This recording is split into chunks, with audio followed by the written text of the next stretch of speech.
Hello all of you, welcome back to my channel. मैं आज आप लोगों के लिए लेकर आ चुकी हूँ एक कलेक्टिव रीडिंग जिसका टॉपिक रहने वाला है कि उनकी रोमांटिक फीलिंग्स क्या है इस वक्त आपको लेकर। रोमांटिकली क्या फील कर रहे हैं वो आपको लेकर हम ये जानेंगे।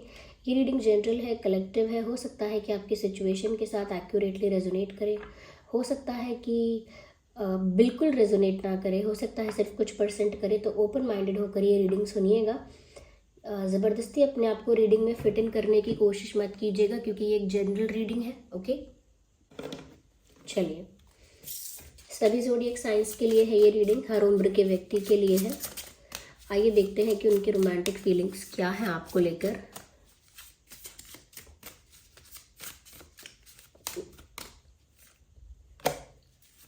Okay,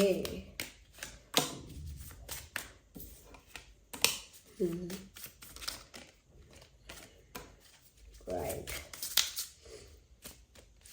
disappointment, disappointment. हम इसे और क्लैरिफाई करेंगे। पहले हम इन कार्ड्स को रीड करते हैं। Chemistry, open mind, free yourself, separation and forgiving. Nice. Okay viewers, तो उनकी रोमांटिक फीलिंग्स क्या हैं आपके लिए। देखिए, सबसे पहले मुझे ऐसा लगता है यहाँ पर कि ये इंसान जो है काफ़ी ज़्यादा केमिस्ट्री फील करता है इस रिश्ते में, इस कनेक्शन में। बहुत अच्छी केमिस्ट्री है आप दोनों के बीच, एक स्पार्क है, स्ट्रॉन्ग इंटेंस पैशन है, मैग्नेटिक अट्रैक्शन है यहाँ पर, ऐसा लगता है। तो आप दोनों के बीच काफ़ी अच्छी केमिस्ट्री दिख रही है, एक स्पार्क दिख रहा है। और ऐसा लगता है कि जैसे इसमें लिखा भी है स्ट्रॉन्ग मैग्नेटिक अट्रैक्शन हेयर, तो आप दोनों के बीच बहुत इंटेंस अट्रैक्शन है। आपके जो पर्सन है रोमांटिकली बहुत ज़्यादा अट्रैक्टिव समझते हैं आपको, बहुत ज़्यादा अट्रैक्टिव आप उनको दिखते हो और उसी वजह से वो इतना अट्रैक्शन आपकी तरफ फील करते भी हैं। ऐसा लगता है जैसे आपके साथ वक्त बिताना चाहते हैं, आपके साथ टाइम स्पेंड करना चाहते हैं। और बस ऐसा नहीं जो जनरल पब्लिक में बस मिल लिए, ऐसा नहीं। वो आपके साथ रोमांटिक टाइम स्पेंड करना चाहते हैं। Yes, they want to spend some romantic time with you, जिसमें वो आपकी केयर भी करना चाहते हैं, आपके लिए रोमांटिक जेस्चर्स भी करना चाहते हैं। ऐसा लगता है कि जितना अट्रैक्शन है उनका आपके प्रति, उतना आप लोगों का कहीं ना कहीं अच्छा एक्सचेंज नहीं हो पाता है। यानी जितना इंटेंस, जितना पैशनेट अट्रैक्शन है, जितना मैग्नेटिक पुल वो आपकी तरफ फील करते हैं, जितना खिंचाव वो आपकी तरफ फील करते हैं, उतना यहाँ पर अच्छा एक्सचेंज नहीं हो पाता है। यानी कि उतने अच्छे से आप लोग अपनी फीलिंग्स को एक्सचेंज नहीं कर पाते, एक्सप्रेस नहीं कर पाते, उतना अच्छा कम्युनिकेशन यहाँ पर हो नहीं पाता। उतना उस लेवल पर वो चीज़ नहीं हो पाती जिस लेवल पर ये पर्सन चाहता है। ये तो चाहते हैं एक रोमांटिक डेट, चाहते हैं आपके साथ वक्त बिताना, चाहते हैं आपके साथ बहुत कोजी और बहुत इंटीमेट एक्सपीरियंस चाहते हैं, बहुत क्लोज आपके होना चाहते हैं, बहुत करीब आपके होना चाहते हैं। इतना ज़्यादा अट्रैक्शन है, इतना ज़्यादा पैशनेट है ये इंसान। मैं तो कहूँगी यहाँ इतना फायर है कि बहुत ज़्यादा ये आपके करीब आना चाहते हैं, पर जो कि ऐसा नहीं हो पाता है तो वो इस चीज़ के लिए बुरा भी फील करते हैं। और क्यों नहीं हो पा रहा है उसके लिए भी बहुत सारे रीजंस है। यहाँ पर ऐसा लगता है रोमांटिकली तो ये ऐसा फील करते ही हैं कि आपके साथ अकेले में वक्त बिताएं, आपके साथ उन्हें कुछ रोमांटिक मोमेंट्स शेयर करने को मिले, ओके, कुछ अच्छा समय आपके साथ बिताने को मिले। लेकिन फिर यहाँ पर ऐसा लगता है व्यूअर्स की सिचुएशन बहुत डिफरेंट है। जितना वो एक्सपेक्ट कर रहे हैं, जितना वो विश कर रहे हैं, कहीं ना कहीं उस लेवल पर या उतना ज़्यादा यहाँ पर नहीं हो पा रहा है। और जो उन्होंने एक्सपेक्ट किया था, जो उन्होंने प्लान किया था, या जैसा उन्होंने विजन देखा था, चीज़ें वैसी नहीं हुई। इट लुक्स लाइक कि ये इंसान बहुत रोमांटिक है आपके लिए और इनके पास बहुत रोमांटिक प्लान्स भी हैं आपके लिए, बहुत आइडियाज़ हैं। लेकिन कहीं ना कहीं सिचुएशन आपकी या इनकी या आप दोनों की ही सिचुएशन इतनी अनफेवरेबल हो जाती है, या इतनी ज़्यादा कहीं ना कहीं चैलेंजिंग हो जाती है, टफ हो जाती है कि इनके लिए रोमांस तो दूर की बात है, आपके साथ एक अच्छा डिस्कशन, एक हार्ट टू हार्ट कॉन्वर्जेशन भी नहीं हो पाता। आपके साथ एक अच्छा एक heart to heart open conversation जो होता है वो भी ये नहीं कर पाते हैं। सिचुएशन इतनी टफ हो जाती है। तो ये बार बार ऐसा सोचते भी हैं, ओके, रोमांटिक है लेकिन रोमांस में भी ऐसा सोचते हैं कि इन्होंने सोचा क्या था और हो क्या रहा है, इन्होंने प्लान क्या किया था, एक्सपेक्ट क्या किया था और ये हो क्या रहा है, ये रियलिटी कैसी है। कहीं ना कहीं व्यूअर्स यहाँ पर ऐसा भी है कि हो सकता है कि ये इंसान सोचा भी नहीं था इन्होंने कि इनको ऐसा पार्टनर मिलेगा या ऐसा कोई मिलेगा जिसके लिए वो इतने ज़्यादा रोमांटिकली अट्रैक्ट हो जाएंगे। तो कहीं ना कहीं आपको पाकर उनको ऐसा लगता है कि जैसे आप इनकी इनकी जो पहले की एक्सपेक्टेशंस थी, यानी पास्ट में जैसे रहे होंगे ये 2 साल 5 साल 6 साल या जो भी साल पहले, अब उनकी सोच कितनी बदल चुकी है, अब उनकी प्रेफरेंस, उनकी चॉइस कितनी चेंज हो चुकी है, या पहले जो उनकी प्रेफरेंस थी, उनकी चॉइस जो थी, उनका जो टाइप था अपने पार्टनर के लिए कि मेरा पार्टनर किस टाइप का होना चाहिए, वो बहुत अलग था पहले। लेकिन आपको मिलके उन्होंने जाना है कि नहीं, आप वो हो जो उनको चाहिए था, और वो अब तक समझे ही नहीं थे कि उनको आप चाहिए, क्योंकि वो जिस चीज़ को या जिस टाइप की पर्सनालिटी को अपना टाइप समझ रहे थे, आपको मिलके उनको ऐसा लगा कि नहीं, वो सब तो बकवास बातें थी, आप हो उनका type, you are my type. तो आपको देखकर उनको ये ज़रूर रियलाइज़ हुआ है कि आप ही उनका टाइप हो, और उन्होंने जो पहली सोच बनाई थी या पहले जैसा एक्सपेक्ट किया था अपने पार्टनर को लेके, आप बिल्कुल वैसे नहीं हो। You are just different, you are different and attractive. तो बार बार अट्रैक्टिव अट्रैक्टिव क्यों कह रही हूँ, क्योंकि ये वर्ड यहाँ पर बहुत प्रोमिनेंट है, आपकी पर्सनालिटी ही उनको बहुत अट्रैक्टिव लगती है। ऐसा नहीं है कि सिर्फ दिखने में आप अट्रैक्टिव लग रहे हो, the way you talk, the way you conduct your self, जैसा भी आपका ड्रेसिंग सेंस है, जैसा भी आपका बॉडी लैंग्वेज है, या जिस तरह से आप खाना भी खाते हो, it all looks very attractive. Okay, so you know how to carry yourself, आप खुद को कैरी करना जानते हो, कॉन्फिडेंटली कैरी करना जानते हो, ग्रेसफुली सब कुछ करना जानते हो, तो नेचुरली अट्रैक्टिव लगते हो, कुछ एक्स्ट्रा एफर्ट आपको नहीं लेना पड़ता। यहाँ पर व्यूअर्स वो ऐसा उनका ये रोमांटिक थॉट समझ लीजिए या बहुत पैशनेट थॉट है, ऐसा ऐसा सोच लीजिए, लेकिन ऐसा लगता है कि जैसे कहीं ना कहीं वो अगर किसी सिचुएशन में बंधे भी हैं, कहीं किसी चीज़ का रिस्ट्रिक्शन है, किसी चीज़ का ऑब्लिगेशन इनके ऊपर है, या कोई सिचुएशन ऐसी है जो इनको बहुत बांधती है, बहुत लिमिटेड और बहुत रिस्ट्रिक्टेड रखती है, तो अब इनका मन करता है सारे ताले तोड़ के, सारे बंधन तोड़ के, सब कुछ छोड़ छाड़ के वो भाग के आपके पास आए।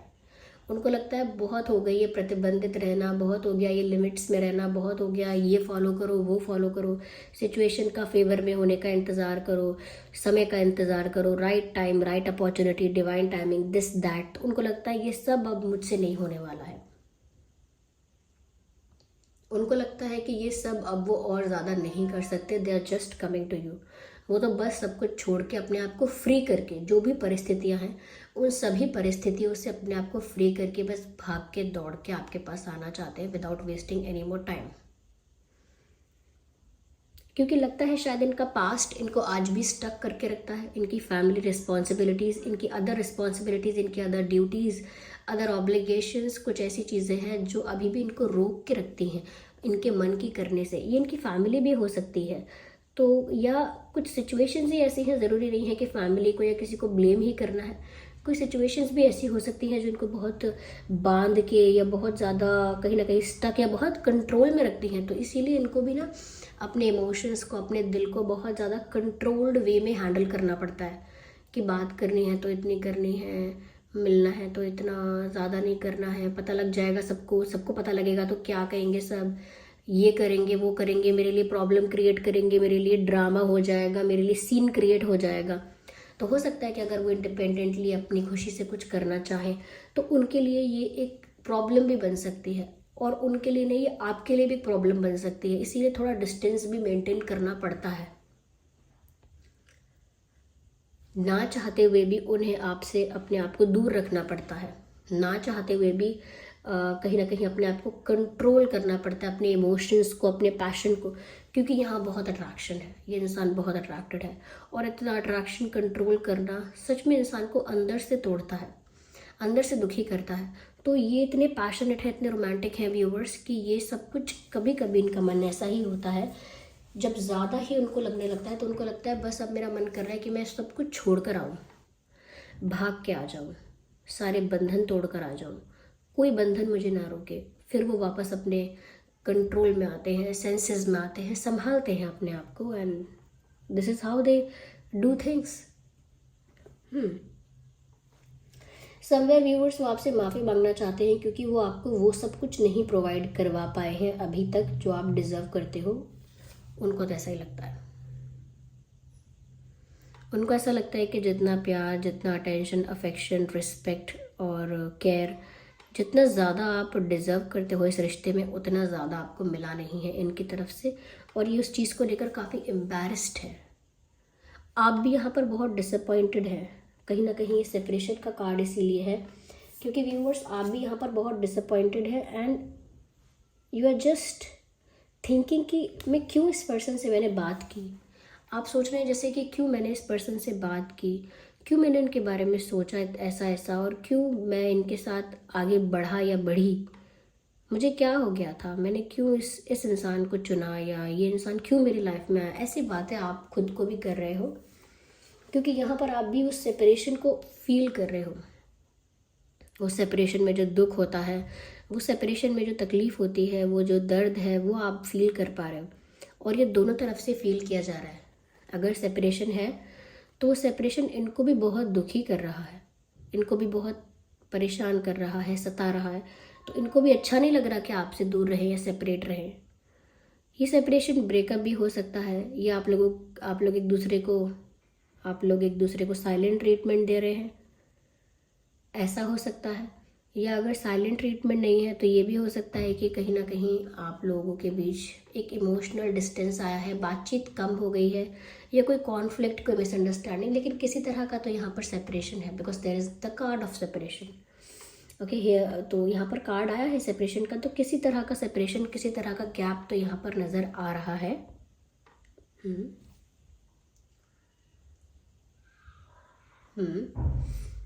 ओके, मुझे ऐसा लगता है ये इंसान आपसे माफ़ी मांगना चाहता है और ये चाहता है कि आप रिलीज़ कर दो उस पेन को, क्योंकि वो आपको और दर्द पे भी नहीं देख सकते। They can't see you in pen like this. वो आपको दुखी होकर दर्द में नहीं देख सकते, या उन्होंने आपको निराश कर दिया, उन्होंने आपको हर्ट कर दिया। इस डिसअपॉइंटमेंट के साथ, इस एम्बैरेसमेंट के साथ, इस गिल्ट के साथ वो और ज़्यादा सर्वाइव नहीं कर सकते खुशी खुशी। तो उनकी खुशी के लिए वो नॉर्मल हो जाए, वो थोड़ी सी हील हो जाए, रिलैक्स हो जाए, उसके लिए बहुत इम्पॉर्टेंट है कि पहले आप हील हो जाएं, पहले आप एक इस दुख से बाहर आ जाए, इस डिसअपॉइंटमेंट की एनर्जी से बाहर आ जाए। वो बहुत ज़रूरी है। और उसके लिए लगता है कि व्यूअर्स ये माफ़ी मांगना चाहते हैं, फॉरगिविंग एंड लर्निंग। ये माफ़ी मांगना चाहते हैं और आपको बोलना चाहते हैं कि ये शर्मिंदा है, इन्हें अपनी गलती का एहसास है। They want to apologise to you. ये आपसे कहना चाहते हैं कि मुझे माफ़ कर दो, मुझसे गलती हो गई है और मुझे अपनी गलती से सीख मिल चुकी है। I have learn from my mistake. लेकिन मुझे माफ़ कर दो और अपने इस दुख को, अपने इस पेन को रिलीज़ कर दो, क्योंकि जब तक आप दुखी रहोगे तब तक मेरे लिए तो गिल्ट है, तब तक मेरे लिए तो सिर्फ एम्बैरेसमेंट है, मेरे लिए तो सिर्फ शेम है। ओके, तो कहीं ना कहीं उनको वो चीज़ अच्छी नहीं लग रही कि उनकी वजह से आप दुखी हो, या वो आपको वो सब कुछ प्रोवाइड नहीं कर पाए, तो अपने आप को भी बहुत वो मजबूर सा समझ रहे हैं। लेकिन यहाँ प्यार इतना है कि व्यूअर्स कई बार वो ये सब छोड़ छाड़ कर आपके पास भाग कर आना चाहते हैं।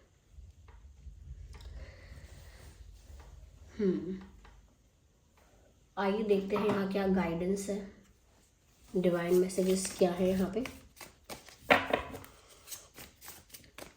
डिवाइन क्या गाइड कर रहे हैं। Ask for help from others. Viewers, हो सकता है कि आप लोगों के वेल विशर्स, आप लोगों के कुछ कॉमन फ्रेंड्स ऐसे हैं, कुछ लोग ऐसे हैं जो बहुत आपके वेल विशर्स हैं, आपकी केयर करते हैं। आप उन लोगों से हेल्प ले सकते हैं। वो कोई भी हो सकते हैं, फैमिली मेम्बर्स, फ्रेंड्स। शायद वो लोग आपको एक सही डायरेक्शन में गाइड कर पाएंगे।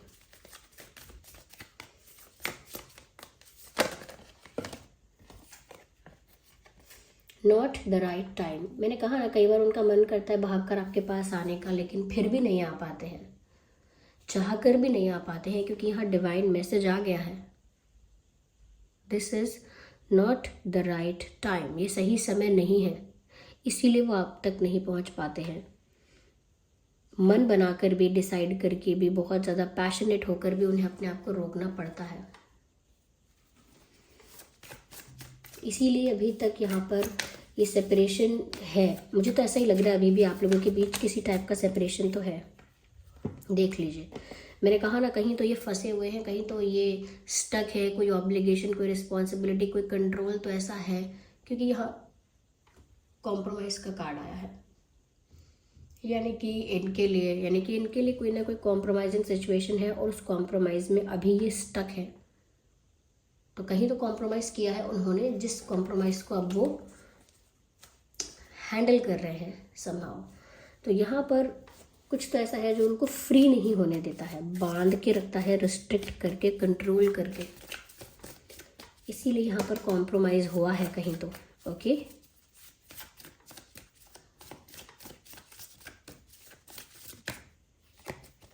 Let's take the last card,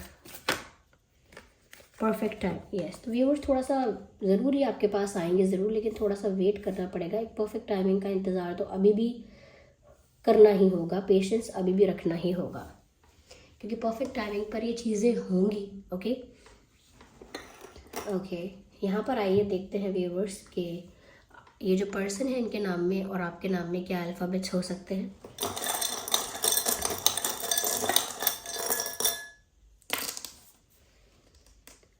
P हो सकता है, पी फॉर पैरट।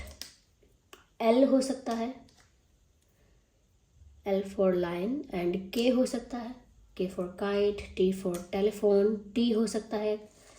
एम हो सकता है, M for monkey. And Z हो सकता है, okay, zebra and joker, J for joker. तो J, Z, M, T, K, L, P, ये कुछ अल्फ़ाबेट्स हैं जो आपके या उनके नाम में हो सकते हैं व्यूअर्स। ओके, आई होप ये रीडिंग आपके लिए हेल्पफुल और रिलेटेबल रही है। इस रीडिंग ने आपको थोड़ा बहुत गाइड किया है। अगर इस रीडिंग ने आपको थोड़ा भी हेल्प किया है, गाइड किया है, तो आप वीडियो को लाइक ज़रूर करें, कमेंट करके बताएं कितने % आपके सिचुएशन से रेजोनेट होती है। और अगर आप नए हैं तो सब्सक्राइब ज़रूर करें और बेल आइकन को प्रेस करना ना भूलें, ताकि जब भी मैं कोई वीडियो लेकर आऊँ सबसे पहले वो आप तक पहुँच सके। चलिए फिर मिलते हैं अगली रीडिंग में, तब तक के लिए bye bye family, bye bye angels, love you all, bye bye, take care.